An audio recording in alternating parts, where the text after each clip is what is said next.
हाँ जी, आज हम बात करते हैं लैब असिस्टेंट वैकेंसी पर, है ना। ये क्या है, क्या पढ़ना है, क्या नहीं पढ़ना है ना, इस पर एक बार बात कर लेते हैं। लैब असिस्टेंट देखो, सबसे पहले मैं आपको ये बता देता हूँ कि ये जो एग्जाम है ये 10 मई को होना प्रस्तावित है, यानी कि इस जो एग्जाम की परीक्षा तिथि है वो 9 मई वे 10 मई है। 9 मई को तो साइंस वालों का एग्जाम होगा और 10 मई को ज्योग्राफी वालों और होम साइंस वाले स्टूडेंटों के जो एग्जाम कंटेंट होगा, यानी कि आपको जो एग्जाम है ज्योग्राफी और होम साइंस वालों का 10 तारीख को होगा। ये तो हमने मोटे तौर पर एग्जाम के बारे में बात की। हमारा विषय है ज्योग्राफी, तो हम केवल ज्योग्राफी के विषय पर लैब असिस्टेंट की तैयारी में क्या क्या पढ़ना है, कैसे पढ़ना है, कम समय में 1 महीने के अंदर कुछ मेजर टॉपिक पर हम जो कि चर्चा करेंगे। क्या कैसे पढ़ना है, क्या पढ़ना है, मैं आपको अभी बता दूंगा। पेपर का पैटर्न कैसा है, कितने क्वेश्चन कौन से सेगमेंट से आएंगे, किससे टॉपिक से कितने क्वेश्चन ज़्यादा बनने की संभावना होती है, तो वो चीज़ें मैं जो आपको बता दूंगा, है ना। देखो, जो लैब असिस्टेंट पेपर है इसको हम 2 पार्टों में बांट देते हैं। 2 पार्टों में विभाजित किया हुआ है। एक तो जो 50 क्वेश्चन आएंगे पेपर में, कुल कितने क्वेश्चन आएंगे, 150 क्वेश्चन। कितने अंक के होंगे, 300 अंक के। 300 नंबर का पेपर होगा और कितने पार्टों में आएगा, 2 पार्टों में। वैसे तो 150 क्वेश्चन सीधे आएंगे, कोई ए भाग कोई भाग नहीं, तो डायरेक्ट 150 क्वेश्चन आपको देखने को मिलेगा। जो 50 क्वेश्चन होंगे वो राजस्थान जीके से होंगे, राजस्थान जीके के होंगे। और जो 100 क्वेश्चन होंगे वो होंगे विषय से। विषय यानी कि आप, अगर आपका विषय भूगोल है या ज्योग्राफी है तो भूगोल से आएंगे। अगर आपका विषय होम साइंस है, गृह विज्ञान है, तो उससे आएंगे। तो हमारा विषय तो ज्योग्राफी का, तो हमारे तो क्या ज्योग्राफी से ही 100 क्वेश्चन आएंगे, 100 क्वेश्चन आएंगे। अब राजस्थान में क्या क्या दिया हुआ है, तो राजस्थान में जो 50 क्वेश्चन आए वो 3 सेगमेंट से आएंगे। एक तो राजस्थान का इतिहास, एक पार्ट है ना। दूसरा पार्ट राजस्थान का भूगोल, राजस्थान का भूगोल। और तीसरा पार्ट है राजस्थान की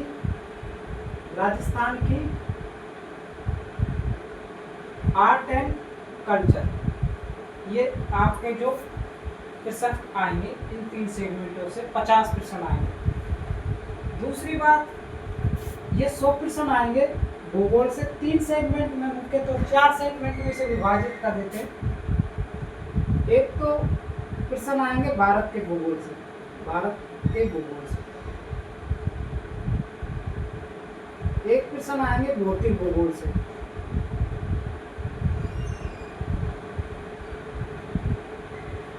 और क्वेश्चन आएंगे मानव भूगोल से।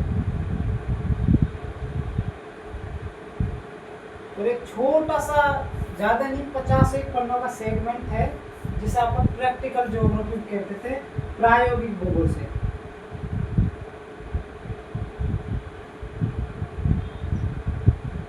आपको मैं ये बता देता हूँ कि भारत का भूगोल, भौतिक भूगोल, मानव भूगोल को मैं आपको बहुत अच्छे से करवा दूंगा, मेजर टॉपिक को बहुत अच्छे से करवा दूंगा, प्रायोगिक भूगोल को भी मैं करवा दूंगा।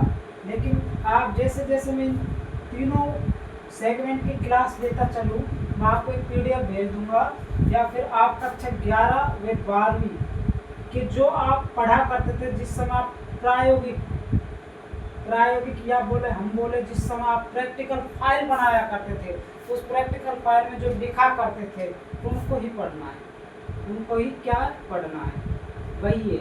यहाँ से आपको लगभग 10 से 12 क्वेश्चन देखने को मिलेंगे प्रायोगिक भूगोल से, है ना। ये है, तो ये पेपर का पैटर्न हो गया भाई। पेपर कितने नंबर का होगा, 300 नंबर का होगा। 150 क्वेश्चन आएंगे, 50 क्वेश्चन राजस्थान जीके का आएंगे, 100 क्वेश्चन सब्जेक्ट के आएंगे। और सब्जेक्ट को भी मैंने 4 पार्टों में डिवाइड कर दिया। भारत का भूगोल से लगभग 10-15 क्वेश्चन आएंगे और भौतिक भूगोल से लगभग मान के चलो 50 क्वेश्चन आएंगे।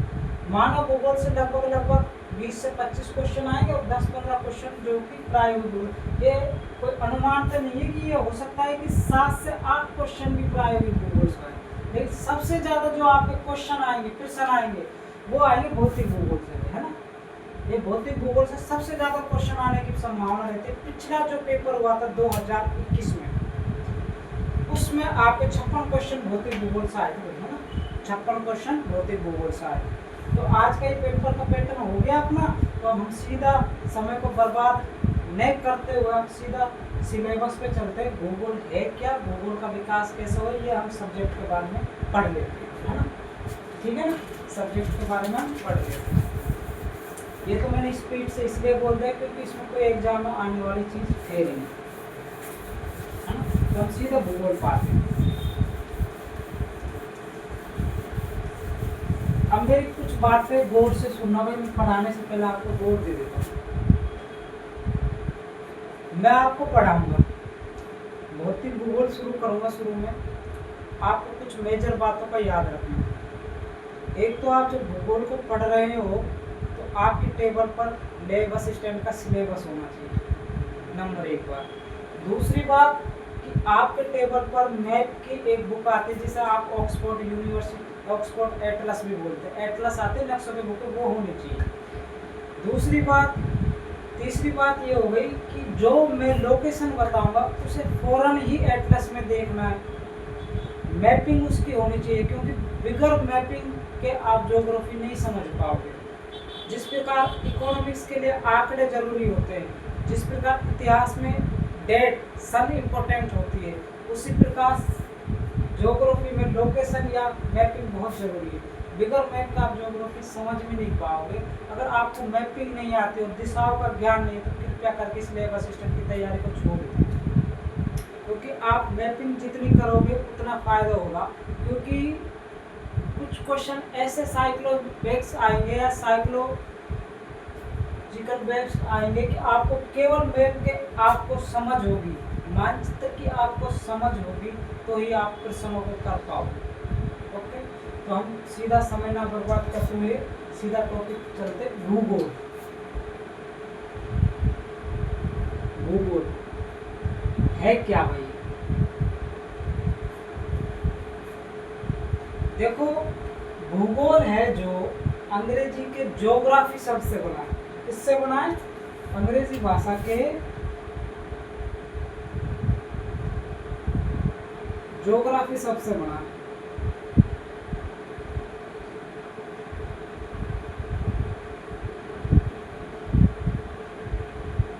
अंग्रेजी भाषा के ज्योग्राफी शब्द से बना है।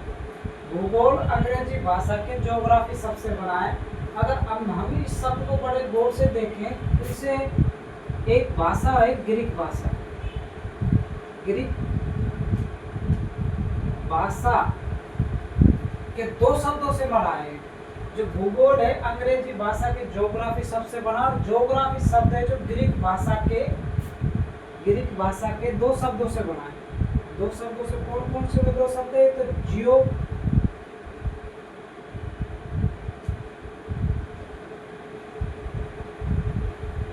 प्लस ग्राफो।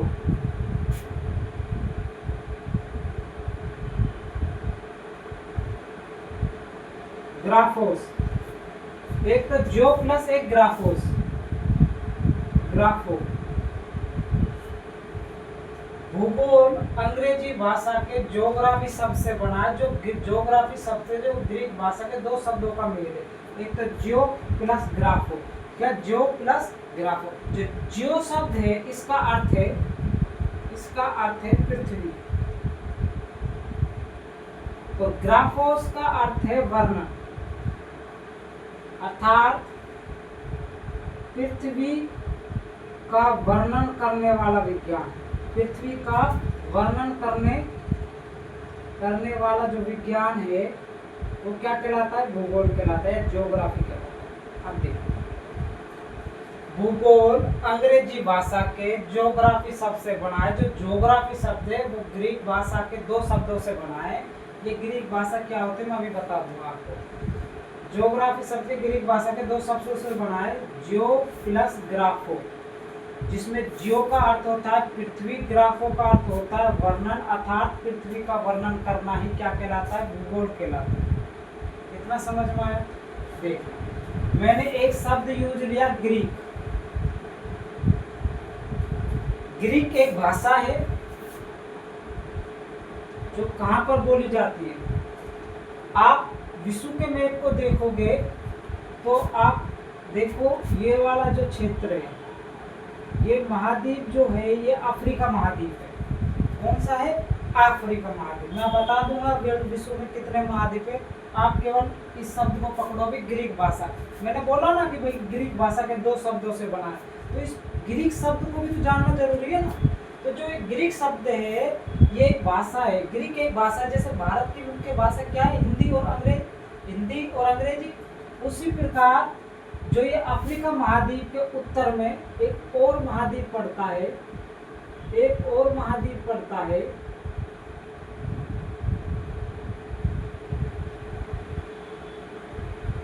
जिसे अपन यूरोप महाद्वीप के नाम से जानते हैं। ये ऊपर वाला जो ये अपने आ गया, ये इंडिया वगैरह आ गया, ये इंडिया हो गया। तो ये अफ्रीका महाद्वीप हो गया। ये अफ्रीका महाद्वीप और ऊपर इस अफ्रीका महाद्वीप के जस्ट ऊपर आप जब विश्व का मानचित्र देखोगे तो अफ्रीका महाद्वीप के जस्ट ऊपर यूरोप महाद्वीप पड़ता है, और अफ्रीका और यूरोप महाद्वीप के मध्य में एक सागर पाया जाता है। ये सागर, इसे भूमध्य सागर बोलते हैं। क्या बोलते हैं? भूमध्य सागर। भूमध्य सागर। इस भूमध्य सागर के जो सीमावर्ती इलाका है, या इस भूमध्य सागर का जो सीमावर्ती क्षेत्र है, ये वाला मैं इसको ऐसे रंगीन कर देता हूँ। ये जो सीमावर्ती क्षेत्र है, इसमें इस क्षेत्र में जो भाषा बोली जाती है उसे ग्रीक भाषा बोलते हैं। अब ग्रीक भाषा किन किन देशों में बोली जाती है? एक तो सोमालिया में बोली जाती है, एक बोली जाती है अल्जीरिया में, इटली में बोली जाती है, ग्रीक में बोली जाती है। ग्रीक एक देश भी है और ग्रीक एक भाषा। ग्रीक की राजधानी क्या? एथेंस, है ना? मैं बता देता हूँ, एथेंस ग्रीक में बोली जाती है। स्पेन में बोली जाती है, हल्की मोटी थोड़ी बहुत बोली जाती है। यानी कहने का अर्थ है कि भूमध्य सागर के जो सटे हुए देश है, यहाँ पर आप अल्जीरिया है, माल्टेरिया है, लीबिया है, यहाँ पर ये टर्की हो गया, ये एथेंस हो गया है, इटली हो गया, ये स्पेन हो गया। तो ये जो क्षेत्र है यहाँ पर जो भाषा बोली जाती है उसे ग्रीक भाषा बोलते हैं। और ये ग्रीक भाषा कहाँ बोली जाती है? भूमध्य सागर, या हम भूमध्य सागर को इंग्लिश में क्या बोलते हैं? मेडिटेरियन सी। अर्थात मेडिटेरियन सी के जो सीमावर्ती या सटे हुए, जो मेडिटेरियन सी के सटे हुए जो देश है जहाँ ये भाषा बोली जाती है उसे ग्रीक भाषा बोलते हैं। यानी मेडिटेरियन सी से सटे हुए क्षेत्रों में बोली जाने वाली जो भाषा है वो ग्रीक भाषा है ना। तो आप एक बार दोबारा से ग्रीक शब्द को हमने समझ लिया है, तो एक बार दोबारा से मैं आपको समझा देता हूँ। भूगोल अंग्रेजी भाषा के ज्योग्राफी शब्द से बना है, जो ग्रीक भाषा के 2 शब्दों का मेल है, जियो प्लस ग्राफो, जिसमें जियो का अर्थ होता है पृथ्वी, ग्राफो का अर्थ होता है वर्णन, अर्थात पृथ्वी का वर्णन करना ही क्या कहलाता है? भूगोल कहलाता है। अब देखा गौर से सुनिए, परिभाषा, सटीक परिभाषा क्या होगी? आपसे पूछ लिया जाएगा कि भूगोल है जो ग्रीक भाषा के किन 2 शब्दों से बना है, तो ऑप्शन में आपको होंगे, एक तो ग्रीक, जियो प्लस ग्राफो, जियो प्लस ग्राफो, जियो प्लस जियोग्राफो, है ना। तो आपको 2 शब्द याद रखने, जियो प्लस ग्राफो, 2 शब्दों से मिलकर बना है ना। दूसरी बात ये है कि ग्रीक भाषा जो है किन क्षेत्रों में बोली जाती है, तो भूमध्य सागर के सटे हुए देशों में जो ग्रीक भाषा बोली जाती है। ओके, आपको इतना समझ में आया? ये तो आप इतना ही जो पढ़ना है आपको, मैंने भूगोल का अर्थ समझा दिया। अब थोड़ा आगे चलते हैं, है ना। भूगोल का विकास कैसे हुआ है, भूगोल शब्द की जो सबसे पहले भूगोल शब्द को किसने, मतलब शब्दावली को सबसे पहले किसने उपयोग में लिया था, तो ये चीज़ हमें पढ़नी है ना।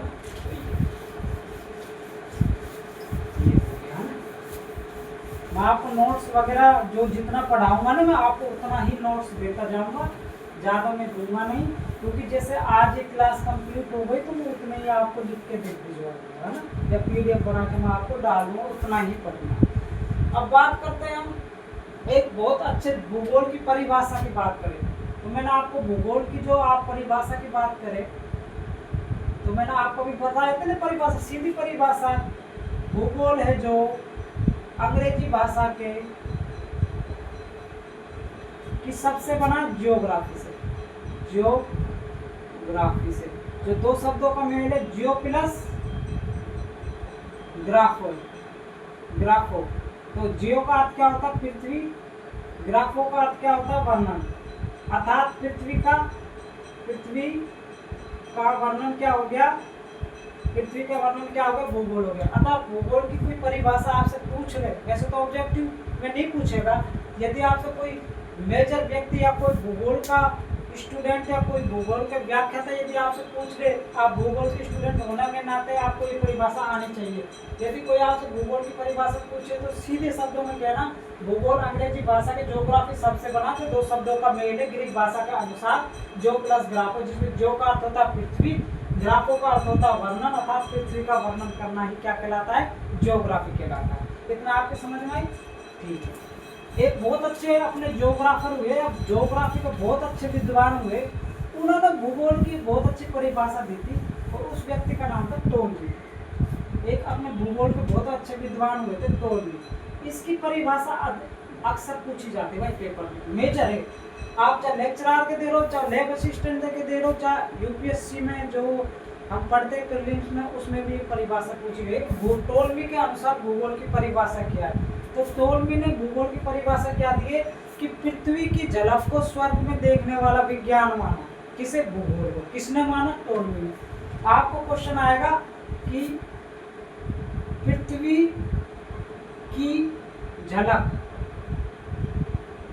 को देखने, पृथ्वी की झलक को स्वर्ग में देखने वाला विज्ञान ही भूगोल है। विज्ञान ही भूगोल है। फेमस क्वेश्चन है भाई ये। टोलमी की परिभाषा है कि टोलमी के अनुसार भूगोल क्या है कि भूगोल पृथ्वी की झलक को स्वर्ग में देखने वाला विज्ञान। ये कोटेशन है भाई, ये याद ही है, इसमें कुछ समझने वाली बात नहीं। तो क्वेश्चन ये आएगा कि पृथ्वी की झलक को स्वर्ग में देखने वाला विज्ञान ही भूगोल है। यह है परिभाषा किसने दी? ये परिभाषा किसकी है या किसने दी? किसने दी? आपके पास 4 ऑप्शन होंगे, है ना। जैसे ऑप्शन ए होगा, ऑप्शन ए हो जाएगा, जैसे ऑप्शन ए में दे देगा वो अरस्तु, ऑप्शन बी में दे देगा वो प्लेटो, ऑप्शन 3 में ऑप्शन 3 में दे देगा एरिस्टोटेलिस, ऑप्शन 4 में दे देगा टोलमी। तो आपको आंसर पता है कि पृथ्वी की झलक को स्वर्ग में देखने वाला विज्ञान ही भूगोल है। ये परिभाषा किसने दी है? तो टोलमी ने दी है। आपका ये क्वेश्चन सही हो जाएगा, है ना। तो ऐसा ये एक ही क्वेश्चन बनता है इस परिभाषा से, दूसरा कोई क्वेश्चन बनने को ठहरा नहीं, है ना। तो ये है, तो आप एक ही हो गए। अब मैं आपको सीधे ये बता देता हूँ भूगोल शब्दावली का सबसे पहले जो कि उपयोग में किसने लिया। ये तो आपको सामान्य परिचय ही है, परिचय ही चल रहा है भूगोल में। तो देखो सो भूगोल, भूगोल है जो इस शब्द का सबसे पहले जो शब्द का, इस शब्द का सबसे पहले जो इस शब्दावली का सबसे पहले जो प्रयोग किया था वो एक यूनान के विद्वान थे भाई। यूनान, यूरोप का एक क्षेत्र था यूनान। यूनान के एक विद्वान थे इरेस्टोथेनीज।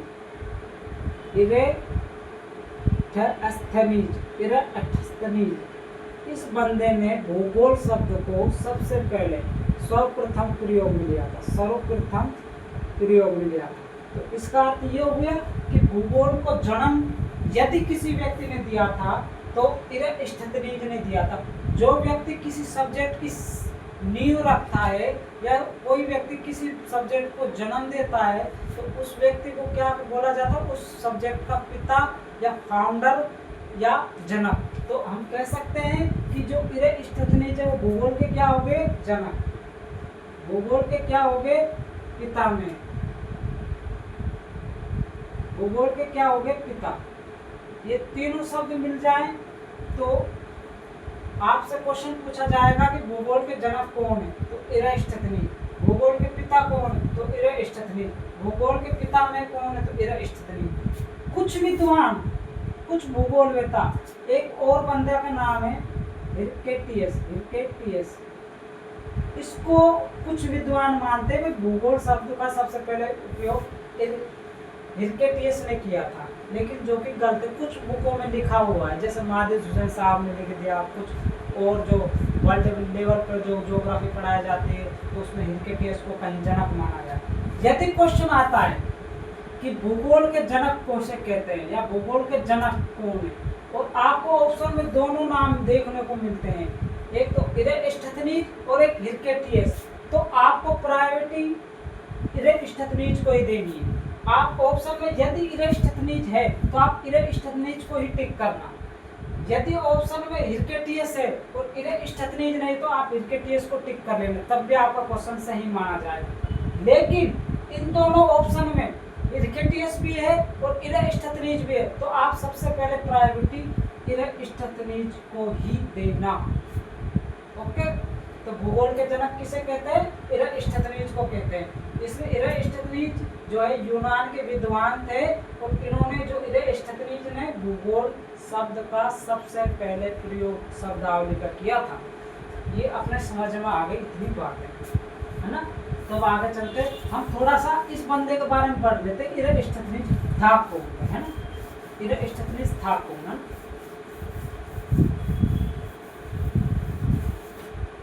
अब मैं थोड़ा सा पढ़ा देता हूँ कि इरेस्टथनीज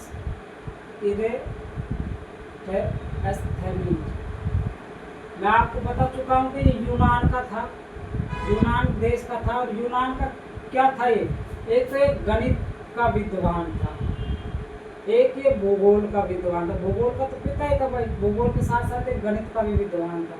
दूसरी बात, ये खगोल शास्त्र का भी विद्वान था, है ना।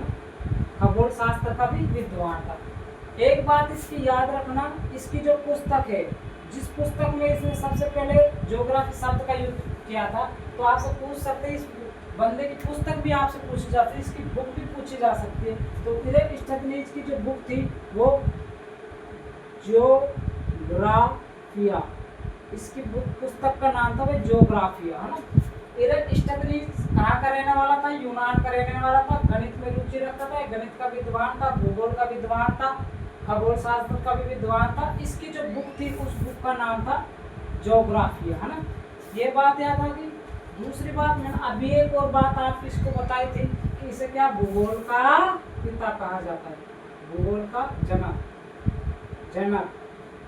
पिता, पिता में क्या, पिता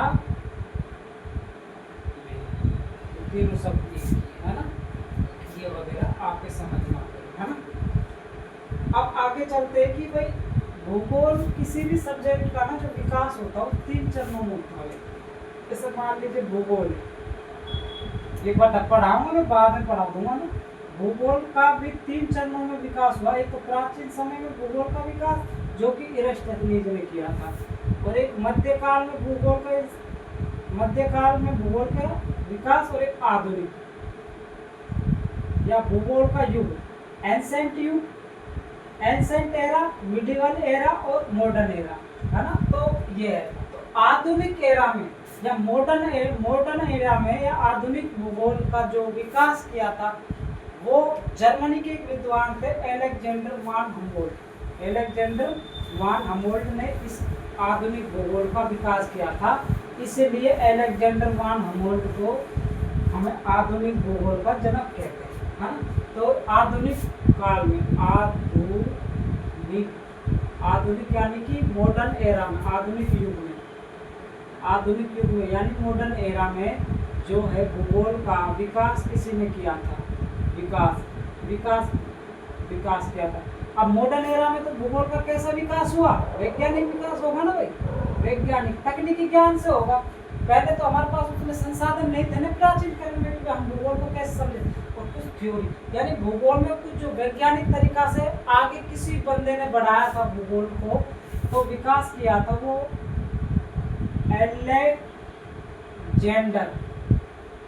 एलेक्जेंडर वान हमोल्ड ने किया था बहन, हमोल्ड ने किया था। इसीलिए आधुनिक भूगोल के जनक, इसीलिए आधुनिक भूगोल के जनक एलेक्जेंडर वान हमोल्ड को कहा जाता है। तो एलेक्जेंडर वान हमोल्ड क्या हुए, सबसे पहली बात हुई आधुनिक भूगोल के जनक हो गए बहन।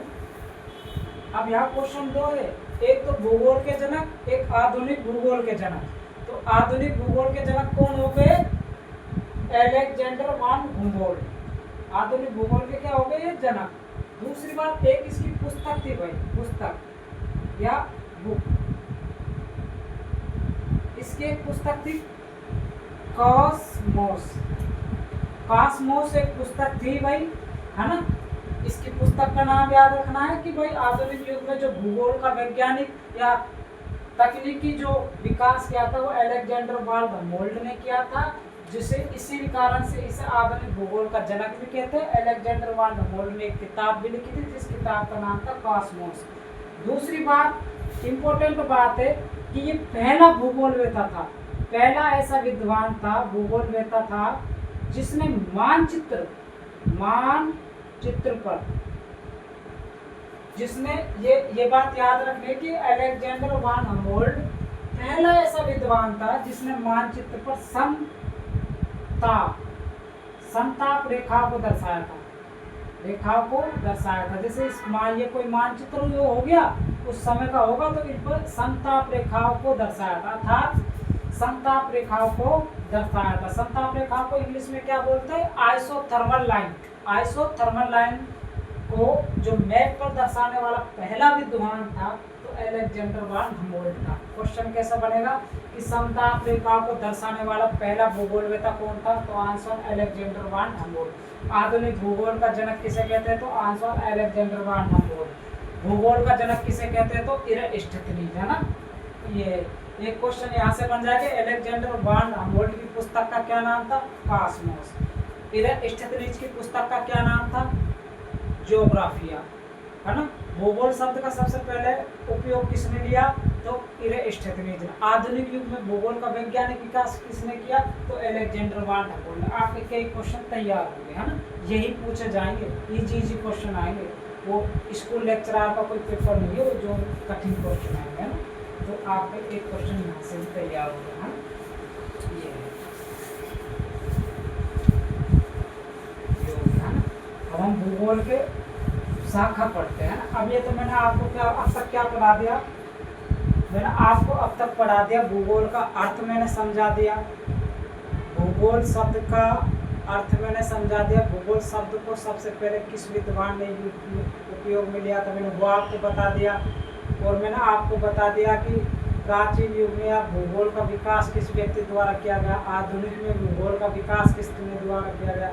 तो हमने क्या अब तक पढ़ा, मैंने पढ़ा कि अंग्रेजी भाषा के ज्योग्राफी शब्द से भूगोल शब्द बना, या भूगोल अंग्रेजी भाषा के ज्योग्राफी शब्द से बना है, जो ग्रीक भाषा के दो शब्दों का मेल है, जो प्लस ग्राफो, जिसमें जो का अर्थ होता है पृथ्वी, ग्राफो का अर्थ होता है वर्णन, अर्थात पृथ्वी का वर्णन करना ही क्या कहलाता है, भूगोल।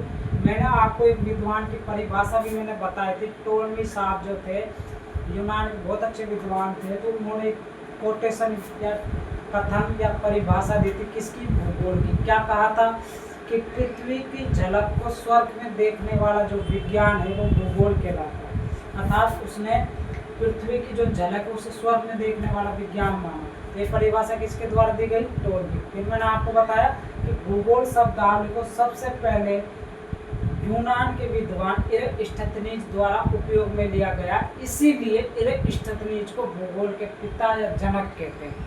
कुछ भूगोल के विद्वान हिरकेटियस को भूगोल के जनक मानते हैं, लेकिन आपको ऑप्शन में आ जाए दोनों ऑप्शन में, तो आपको इधर स्टेशनरी को ही प्रायोरिटी देनी। फिर मैंने आपको बताया कि आधुनिक युग में भूगोल का जो विकास किया था वो इधर आधुनिक भूगोल में जो विकास किया था भूगोल का, वो अलेक्जेंडर वॉन हुमोल्ट द्वारा किया गया था। अलेक्जेंडर वॉन हुमोल्ट की मैंने पुस्तक बताई थी कॉस्मोस। उस पुस्तक में सबसे पहले विश्व के मानचित्र पर समदाब रेखा या आइसोथर्मल लाइंस को दर्शाने वाला विद्वान जो था वो अलेक्जेंडर वॉन हुमोल्ट। ओके, इतनी आपकी बातें समझ में आ गई होंगी, है ना?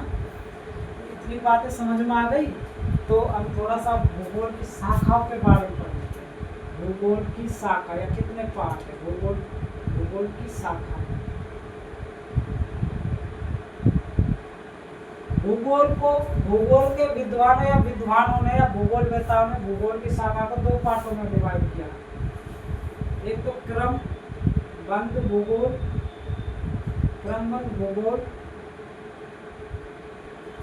दूसरी प्रादेशिक भूगोल।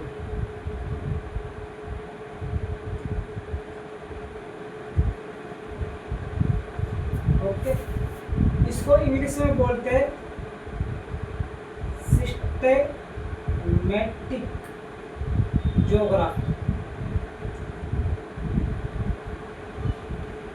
तो क्रमबद्ध भूगोल को इंग्लिश में क्या बोलते हैं? Systematic geography. और प्रादेशिक भूगोल को बोलते हैं इंग्लिश में रीजनल ज्योग्राफी। एक बार इसे देखो, भूगोल है जो भूगोल की हम क्या पढ़ रहे हैं? भूगोल की हम पढ़ रहे हैं शाखा। भूगोल की दो शाखा होते हैं, एक तो क्रमबद्ध भूगोल, एक प्रादेशिक भूगोल। प्रादेशिक भूगोल को इंग्लिश में क्या बोलते हैं? Systematic geography. और प्रादेशिक भूगोल को क्या बोलते हैं? Regional geography. एक बार आप इसे देख लो।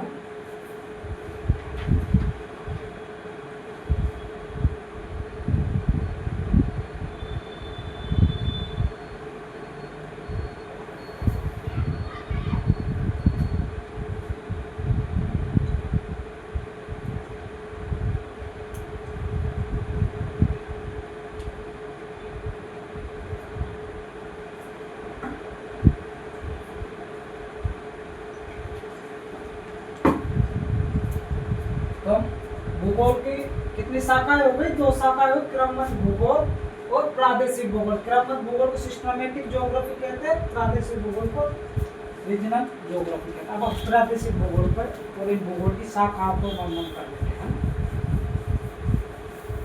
आप देखते हैं मैंने भूगोल की कौन सी शाखा पहले बताई? क्रमबद्ध भूगोल। क्रमबद्ध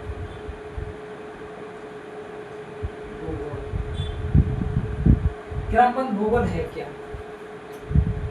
देखो, भूगोल की जो एक क्रमबद्ध भूगोल की जो इस शाखा का विकास, इस शाखा का जो जन्म दिया था, इस शाखा का जो विकास किया था, वो क्या था भाई? अलेक्जेंडर वॉन हुमोल्ट द्वारा। नंबर एक बात कि भाई ये क्रमबद्ध भूगोल है, जो भूगोल की शाखा, जो क्रमबद्ध भूगोल की जो शाखा है, इसका जो विकास किया था, इसका जो फाउंडर किया था, वो अलेक्जेंडर वॉन हुमोल्ट द्वारा किया गया था। इसीलिए क्रमबद्ध भूगोल के जनक कौन हो गए भाई? क्रमबद्ध भूगोल के जनक कौन हो गए? क्रमबद्ध भूगोल के जनक हो गए अलेक्जेंडर वॉन हुमोल्ट, क्योंकि विकास इसने किया। दूसरी बात, इसकी क्रमबद्ध भूगोल को एक नाम से और जानते हैं, इसे विषय वस्तुगत भूगोल भी बोलते हैं। क्यों कहा जाता है मैं अभी बताऊंगा। इसे विषय वस्तुगत भूगोल भी कहते हैं। क्यों कहा जाता है? क्योंकि इस जो क्रमबद्ध भूगोल में किसी पर्टिकुलर तथ्य को या किसी पर्टिकुलर वस्तु को या किसी पर्टिकुलर स्थान को पूरे विश्व के संदर्भ में पढ़ा जाता है। पूरे विश्व के संदर्भ में पढ़ा जाता है। आप जैसे समझिए, इसका सबसे बड़ा उदाहरण है क्लाइमेट, जलवायु या वनस्पति। अभी मैं समझा दूंगा क्या है, अभी एक ध्यान दें। दूसरी बात, ये जो उपागम है समय और घटना, समय के साथ जो प्राचीन समय में समय के साथ घटित घटनाएं हुई थी, घटनाओं पर आधारित, समय और घटनाओं पर आधारित। अभी समझ में आ जाएगा क्या है। क्रमबद्ध भूगोल का जो है विकास किया था, या क्रमबद्ध भूगोल को जन्म देने वाला व्यक्ति था अलेक्जेंडर वान हम्बोल्ट। इसलिए अलेक्जेंडर वान हम्बोल्ट को क्रमबद्ध भूगोल का जनक कहा जाता है। इस क्रमबद्ध भूगोल है जो, इसकी विषय वस्तुगत भूगोल इसलिए कहते हैं क्योंकि क्रमबद्ध भूगोल का अध्ययन किन चीजों का अध्ययन किया जाता है, किसी एक पर्टिकुलर तथ्य स्थानीय विषय को पूरे विश्व लेवल पर अध्ययन किया जाता है, पूरे विश्व लेवल। यानी कि एक शब्द हो गया जैसे वनस्पति, तो वनस्पति को पूरे विश्व के संदर्भ में कैसे पढ़े, तो ये क्रमबद्ध भूगोल सिखाता। जैसे हमारे यहाँ पर उष्णकटिबंधीय वन पाए जाते, तो उष्णकटिबंधीय केवल भारत में नहीं पाए जाएंगे, तो विश्व में भी तो पाए जाएंगे ना। भाई उष्णकटिबंधीय वन के बारे में हम पढ़ेंगे तो क्रमबद्ध भूगोल में उष्णकटिबंधीय वनों को कैसे पढ़ाया जाएगा, ये नहीं पढ़ा जाएगा कि केवल भारत में पाए जाते हैं, नहीं कि केवल राजस्थान। जहाँ पर भी विश्व में उष्णकटिबंधीय वन जो वन पाया जाता है उन्हें विश्व के लेवल, विश्व स्तर पर पढ़ा जाता है। तो वे क्रमबद्ध भूगोल में पूरे तथ्यों को विश्व स्तर पर पढ़ा जाता है, इसलिए इसे विश्व वस्तुगत भूगोल भी कहते हैं। समय और घटनाओं पर क्यों आधारित है, समय और घटना पर इसलिए आधारित है, इस क्रमबद्ध भूगोल के अंदर जो प्राचीन समय में पृथ्वी पर जो घटना घटित हो चुकी है और उन घटनाओं के द्वारा जो पृथ्वी पर आए परिवर्तन, उनके द्वारा आए परिवर्तनों का भी अध्ययन क्रमबद्ध भूगोल में किया जाता है। इसलिए ये भूगोल, क्रमबद्ध भूगोल समय के साथ घटित हुई घटनाओं पर भी आधारित है। यानी कि जैसा आप पता हो, आप जैसे होंगे कि जैसे मान लीजिए 2000, आपको पता हो तो 2002 में गुजरात में एक भूकंप आया था बहुत अच्छा। तो ये बीता हुआ समय क्यों आया, किस लिए आया, तो उससे पहले भी तो पृथ्वी में भूकंप आए होंगे, उससे पहले भी तो आप पता है ज्वालामुखी फटता है ना। जैसे आप राजस्थान के संदर्भ में पढ़ोगे कि पश्चिमी जो राजस्थान का रेगिस्तान है वहाँ पर पहले समुद्र हुआ करता था, वो समुद्र क्यों गायब हुआ, किस लिए गायब हुआ, या अब वहाँ पर मरुस्थल का कैसा है, क्यों विकास हुआ, तो वो जो चीजें अध्ययन की जाती है वो क्रमबद्ध भूगोल में अध्ययन की जाती है। पढ़ने बड़ी बात इतनी, हाँ तो ये चीजें हो गई। अब इसके बाद क्रमबद्ध भूगोल की भी कुछ 2 शाखाएं और उनकी भी उप शाखाएं, उनके बारे में फिर मैं आपको फैक्ट बताऊंगा, है ना।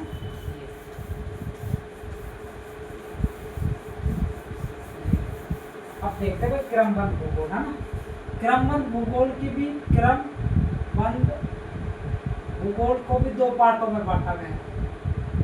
एक तो भौतिक भूगोल, फिजिकल ज्योग्राफी, भौतिक भूगोल,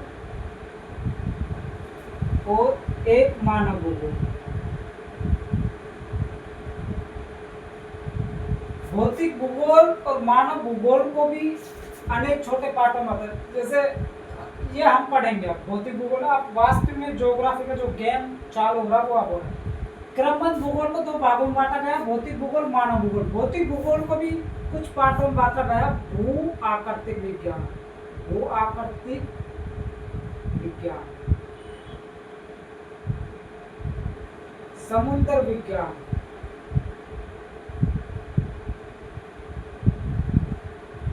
जलवायु विज्ञान,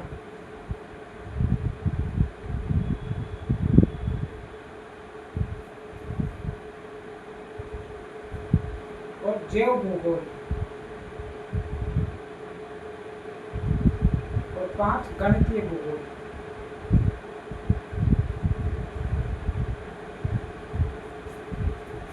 इसके मानव भूगोल के भी कई पार्ट है, जैसे राजनीतिक भूगोल,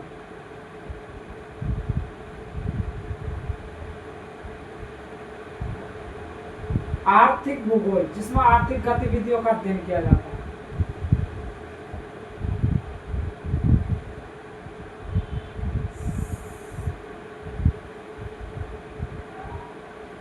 कृषि भूगोल जिसमें कृषि गतिविधियों का अध्ययन किया जाता है, जनसंख्या भूगोल,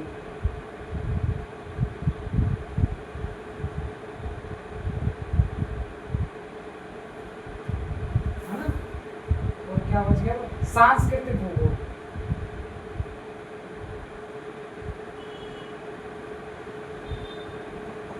एक बार देखो, क्रमबद्ध भूगोल को भी दो पार्टों में बांटा गया है, भौतिक भूगोल और मानव भूगोल।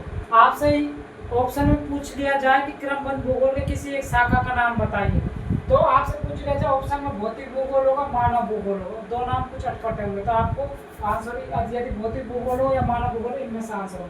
यदि आपसे देखो क्वेश्चन आया था भाई, फर्स्ट ग्रेड में आया था और लैब असिस्टेंट का क्वेश्चन है पिछली का, आपसे पूछा गया था कि भौतिक भूगोल की शाखाएं को पहचानिए, तो उसमें 3 तो यहाँ से नाम थे, एक यहाँ से, तो भौतिक भूगोल की शाखाओं के नाम याद रखना। भौतिक भूगोल की उपशाखा थी, जैसे क्रमबद्ध भूगोल की 2 उपशाखाएं, भौतिक भूगोल और मानव भूगोल। भौतिक भूगोल की भी कुछ उपशाखाएं, जैसे भूआकृतिक भूगोल, समुद्र भूगोल, जलवायु भूगोल, जैव भूगोल, गणितीय भूगोल। इसी प्रकार मानव भूगोल की भी कुछ उपशाखाएं, राजनीतिक भूगोल, आर्थिक भूगोल, कृषि भूगोल, जनसंख्या भूगोल, सांस्कृतिक भूगोल। यानी कि सिस्टमेटिक ज्योग्राफी के 2 पार्ट हैं, physical geography, human geography. Physical geography के भी 5 पार्ट हैं, ज्योमॉर्फोलॉजी, ओशनोग्राफी, क्लाइमेटोलॉजी, जियोग्राफी और बायोग्राफी और मैथमेटिक्स ज्योग्राफी, है ना। ये दूसरी बात, मानव भूगोल या ह्यूमन ज्योग्राफी के भी कई पार्ट है, political geography, economics geography, agriculture geography, population geography और कल्चरल ज्योग्राफी, है ना। यानी कि क्रमबद्ध भूगोल के कितने शाखा है? 2, भौतिक भूगोल, मानव भूगोल। सिस्टमेटिक ज्योग्राफी के 2 पार्ट है, physical geography, human geography. Physical geography के भी 2 पार्ट है, भूआकृति विज्ञान जिसे अपन इंग्लिश में जियोमॉर्फोलॉजी कहते हैं, समुद्र विज्ञान जिसे हम अंग्रेजी में ओशनोग्राफी बोलते हैं, जलवायु विज्ञान जिसे हम अंग्रेजी में क्लाइमेटोलॉजी बोलते हैं, जैव भूगोल जिसे हम अंग्रेजी में बायोग्राफी बोलते हैं, गणितीय भूगोल जिसे हम मैथमेटिक्स ज्योग्राफी बोलते हैं। ओके, उसी प्रकार ह्यूमन ज्योग्राफी के भी कई पार्ट है, राजनीतिक भूगोल, पॉलिटिकल ज्योग्राफी, आर्थिक भूगोल, इकोनॉमी ज्योग्राफी, कृषि भूगोल, एग्रीकल्चर ज्योग्राफी, जनसंख्या भूगोल, पॉपुलेशन ज्योग्राफी, सांस्कृतिक भूगोल, कल्चरल ज्योग्राफी, है ना। अब आपको क्वेश्चन कैसे पूछा जाएगा? आपको 4 शाखाएं दे दी जाएंगी, 4 शाखाएं दे दी जाएंगी। कैसे शाखा देती थी क्वेश्चन ही बता देता हूँ आपको, जो आया था मेरी याद है वो क्वेश्चन आया था, और मैं आपको इसको फैक्ट भी दे सकता हूँ, पुराना पेपर देख लेना। ये क्वेश्चन ये था कि भौतिक भूगोल की शाखाओं को पहचान। भौतिक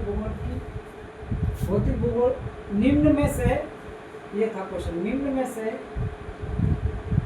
भौतिक भूगोल की शाखाएं, है ना, शाखाएं। एक था आर्थिक भूगोल,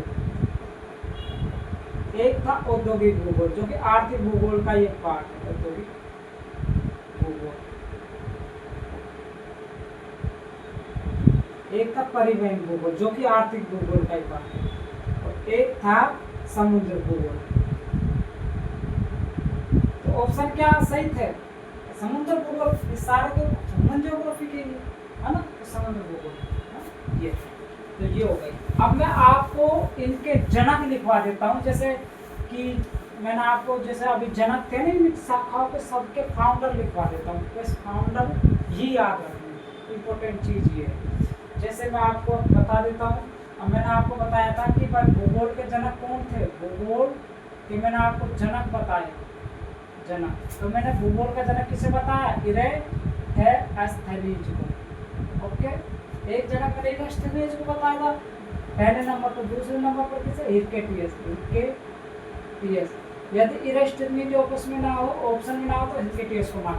दूसरी मैंने बात बताई थी आधुनिक भूगोल के जनक। आधुनिक भूगोल के जनक मैंने किसे बताया था? हमोल्ड को, अलेक्जेंडर वान हमोल्ड। पूरा नाम लिया आएगा, हमोल्ड पूछा जाएगा ना। तीसरा मैंने बताया था क्रमबद्ध भूगोल के जनक, क्रमबद्ध भूगोल के जनक। आप क्रमबद्ध, ये भूगोल में बार बार नहीं लिखूंगा, क्रमबद्ध भूगोल के जनक कौन था? अलेक्जेंडर वान हमोल्ड बताया था, हमोल्ड।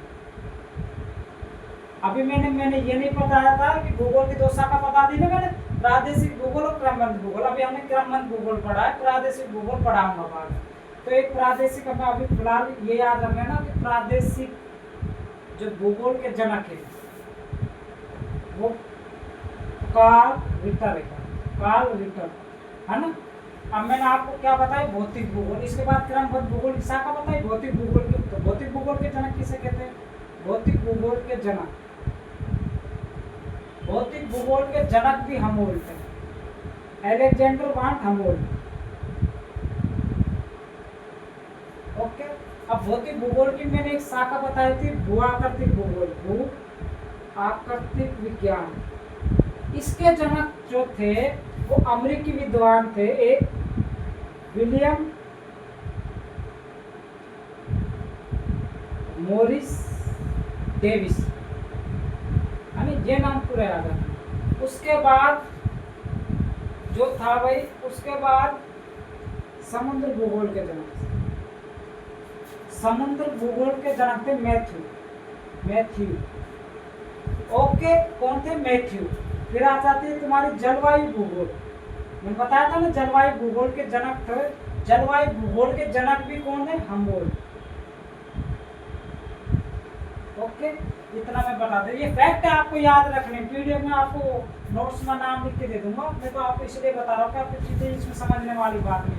जैसे भूगोल का जनक एरिस्टोटेलिस, आधुनिक भूगोल का जनक हमोल्ड, क्रमबद्ध भूगोल का जनक हमोल्ड, प्रादेशिक भूगोल का जनक कार्ल रिटर, भौतिक भूगोल का जनक अलेक्जेंडर वान हमोल्ड, भूआकृतिक विज्ञान का जनक विलियम मॉरिस डेविस, समुद्र विज्ञान का जनक मैथ्यू, जलवायु विज्ञान का जनक हमोल्ड, है ना। ये था। तो मैं कुछ ये फैक्ट है, सिद्धांतिक फैक्ट है जो आपको याद रखने हैं। ओके। अब इसके बाद मैं आर्थिक भूगोल का जनक बता दूं। आर्थिक भूगोल के जनक, एक मिनट पानी पी लेता हूँ।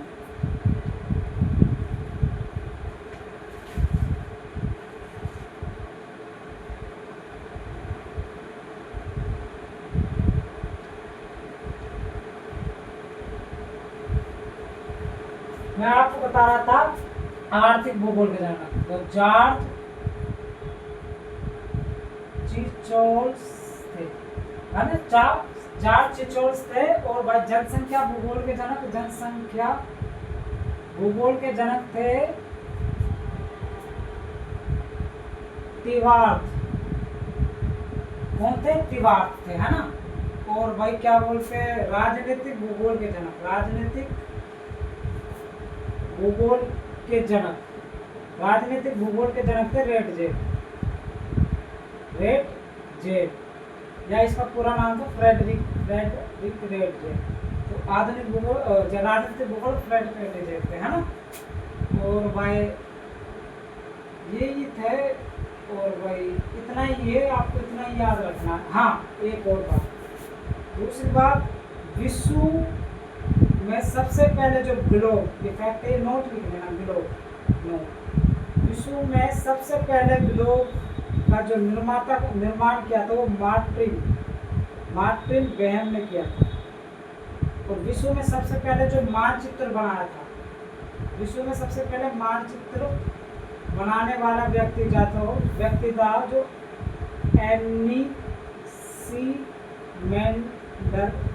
एनिक्सीमेंडर था। ओके, ये था प्रादेशिक भूगोल। हम कल पढ़ेंगे, आज के लिए ज़्यादा बिच हो जाएगी।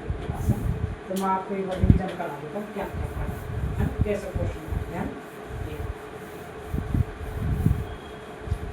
देखो, मैंने आपको पढ़ाया था कि भूगोल शब्द क्या है। भूगोल अंग्रेजी भाषा के ज्योग्राफी शब्द से बना है। जो ज्योग्राफी शब्द है वो ग्रीक भाषा के दो शब्दों से मिलकर बना है, जियो प्लस ग्राफो, जिसमें जियो का अर्थ होता है पृथ्वी, ग्राफो का अर्थ होता है वर्णन, अर्थात पृथ्वी का वर्णन क्या कहलाता है? ज्योग्राफी कहलाता है। दूसरी बात, मैंने एक टोनमी की आपको परिभाषा पढ़ाई थी कि पृथ्वी की झलक को स्वर्ग में देखने वाला विज्ञान क्या है? ज्योग्राफी, है ना, भूगोल। फिर मैंने आपको बताया था कि भूगोल के जो शब्द का, शब्दावली का सबसे पहले उपयोग किया था इरेस्टथनीज ने पुस्तक लिखी थी, एक बुक लिखी थी जिसका नाम था ज्योग्राफिया। तो उस ज्योग्राफिया बुक में उसने सबसे पहले जो ज्योग्राफी शब्द का प्रयोग किया था। तो भूगोल का जनक किसे कहा जाएगा? फिर इरेस्टथनीज को। कुछ विद्वान हिक्केटियस को भी मानते हैं, लेकिन ऑप्शन में दोनों हो तो सबसे पहले प्रायोरिटी एरिस्टोटेलिस को देनी। आधुनिक युग में भूगोल का विकास अलेक्जेंडर वान हमोल्ड द्वारा किया गया। तो आधुनिक भूगोल के जनक कौन हुए? हमोल्ड। भूगोल को दो पार्टों में बांटा गया विद्वानों द्वारा, क्रमबद्ध भूगोल, प्रादेशिक भूगोल। क्रमबद्ध भूगोल में इसे विषय वस्तु का भूगोल भी बोलते हैं। इसमें समय और घटनाओं पर केंद्रित ये जो उपागम है, इसमें बीते हुए समय में जो घटनाएं घटित हुई है उनका अध्ययन किया जाता है। इस क्रमबद्ध भूगोल में किसी तथ्य को पूरे विश्व लेवल पर पढ़ा जाता है, जैसे वनस्पति को पूरे विश्व लेवल। क्रमबद्ध भूगोल का जो विकास किया था, शुरुआत की थी वो अलेक्जेंडर वान हमोल्ड ने की थी। तो क्रमबद्ध भूगोल के जनक भी अलेक्जेंडर वान हमोल्ड थे। क्रमबद्ध भूगोल को भी दो पार्टों में बांटा गया है, या सिस्टमेटिक ज्योग्राफी को भी दो पार्टों में बांटा गया है, फिजिकल ज्योग्राफी और ह्यूमन ज्योग्राफी, भौतिक भूगोल और मानव भूगोल। भौतिक भूगोल के भी चार पार्ट हैं, ओशनोग्राफी, क्लाइमेटोलॉजी, जूमोर्फोलॉजी और बायोग्राफी और मैथमेटिक्स ज्योग्राफी। भूआकृति विज्ञान, समुद्र विज्ञान, जलवायु विज्ञान, जैव भूगोल और गणितीय भूगोल। उसी प्रकार मानव भूगोल को भी कई पार्टों में बांटा गया है। ह्यूमन ज्योग्राफी को भी कई पार्टों में बांटा गया है। पॉलिटिकल ज्योग्राफी, इकोनॉमिक ज्योग्राफी, सांस्कृतिक geography, cultural geography, population geography, जनसंख्या भूगोल, और ट्रांसपोर्ट ज्योग्राफी जैसे हुए परिवहन भूगोल भी कैसे, तो कुछ नाम एक्स्ट्रा में लिखवा देंगे वो आप समझ जाओगे। दूसरी औद्योगिक इंडस्ट्रियल ज्योग्राफी, जैसे औद्योगिक भूगोल भी बोलते हैं, ये हमने चीज़ें आज पढ़ी है। आशा होगी कि आपकी चीज़ें समझ में आई। धन्यवाद।